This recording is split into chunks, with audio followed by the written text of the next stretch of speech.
कोई वैसे पसंद आ जाता है, उसके बारे में ज़्यादा सोचे ना, उसकी बातों पे ज़्यादा ना सोचे। अगर वो आपके लिए फितना है, उसको देखना छोड़ दें, सीधी सी बात है। उसके साथ इंटरेक्शन छोड़ दें, उसकी महफिल में जाना छोड़ दें। अगर कोई बहुत ही बड़ी मजबूरी है कि उसने आपके सामने आना ही आना, फिर अल्लाह ताला से दुआ करें कि अल्लाह मेरे दिल से वो चीज़ निकाल दे, अगर ये चीज़ मेरे लिए नुकसान दे। दुआ करें अल्लाह ताला से। लेकिन अगर ये चीज़ फ़ायदेमंद है तो अल्लाह मुझे जल्द ये चीज़ मेरे नसीब में लिख दे, अदरवाइज़ अल्लाह मुझे इस डिज़ीज़ से छुटकारा दे दे। दुआ करें, लेकिन थॉट्स को बिल्ड ना करें, ज़्यादा सोचें ना, उनके बारे में ना सोचें, और फिर उन सर्कमस्टांसिस में अपने आप को ना डालें कि आप लोग स्लिप हो जाएं। तो ये सब इख्तियार में है ब्रदर्स एंड सिस्टर्स। हम क्यों जानबूझ के अपने आप को उन चीज़ों में डालते हैं? क्योंकि हमें बॉलीवुड मूवीज़ ने मैसेज ये दे दिया है कि इश्क जो है वो ज़िंदगी का मकसद है।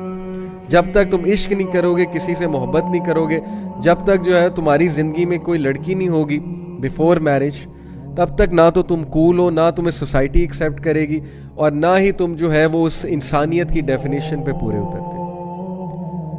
तो ये है असल में मामला सारा का सारा, जिसकी वजह से मैं समझता हूँ कि हमारी यूथ अपना कैरियर भी वेस्ट कर रही है। हमारी यूथ दीन और दुनिया दोनों से हाथ धो रही है। अल्लाह माफ़ करे, अल्लाह ताला उन्हें बचाए।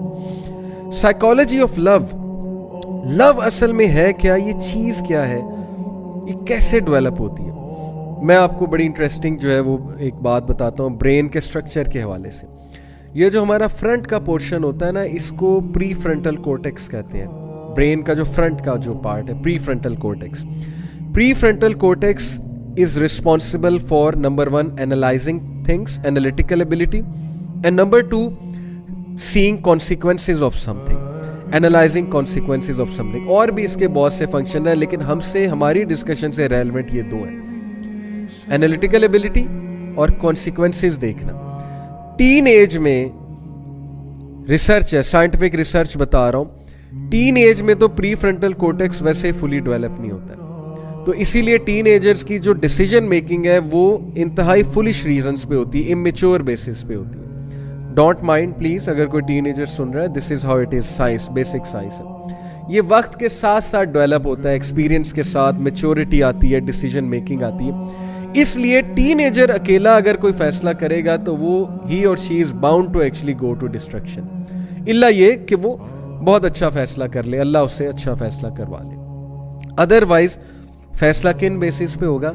अब मैं आपको बताता हूँ किन बेसिस पे होता है। जब प्री फ्रंटल कोर्टेक्स इतना डेवलप नहीं हुआ होता, और ये आप सर्च कर ले, टीन एज में इतना डेवलप नहीं होता, ये एज के साथ साथ डेवलप होता है। एनालिटिकल एक्टिविटीज़ आप करें उससे डेवलप होता है। कुछ लोग एज से पहले मैच्योर हो जाते हैं ना, क्योंकि उनका प्री फ्रंटल कोर्टेक्स डेवलप हो जाता है अच्छा खासा, क्योंकि वो उनके घर का माहौल ऐसा होता है, उनकी तरबियत ऐसी होती है, उनका लाइफस्टाइल, उनकी एक्टिविटीज़ ऐसी होती हैं कि ये डेवलप हो रहा होता है। अच्छा, जब ये इतना डेवलप नहीं हुआ तो टीनेजर यूज़ करते हैं एमिगडाला को। एमिगडाला यहाँ पर पीछे होता है। एमिगडाला ब्रेन का वो पार्ट है जो इमोशनल पार्ट है, इंस्टिंक्टिव पार्ट है। वो एनालाइज नहीं करता है, वो फियर और फ्लाइट की तरफ जाता है, या वो फियर की तरफ जाता है, फ्लाइट की तरफ जाता है। वो आपके ऑटोनोमिक नर्वस सिस्टम को एक्टिवेट करता है। मिसाल के तौर पे एमिगडाला एनालाइज नहीं करेगा, एमिगडाला आपको सिर्फ ये बताएगा कि ये चीज़ अगर अच्छी है तो गो फॉर इट, और ये चीज़ अगर बुरी है तो run away from it. Deep analysis में एमिगडाला आपको लेकर नहीं जाएगा। फ्लाइट और फाइट और फ्रीज, ये बेसिकली उसके फंक्शंस हैं। ऑटोनोमिक नर्वस सिस्टम को वो एक्टिवेट करता है, आपको बताता है कि इस चीज़ से भागना है, इस चीज़ के करीब आना है, वगैरह वगैरह।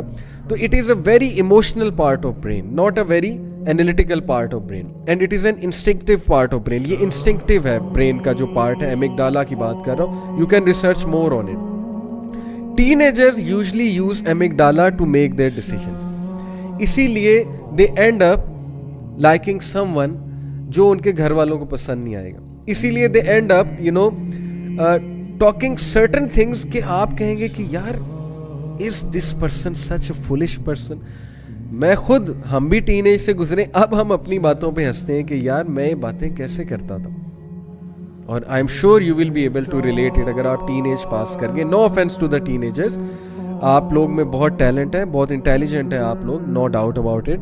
लेकिन जाहिर है कि बड़ों को फैसले में रखना, बड़ों के एक्सपीरियंस से फ़ायदा उठाना, ये बहुत ज़रूरी है।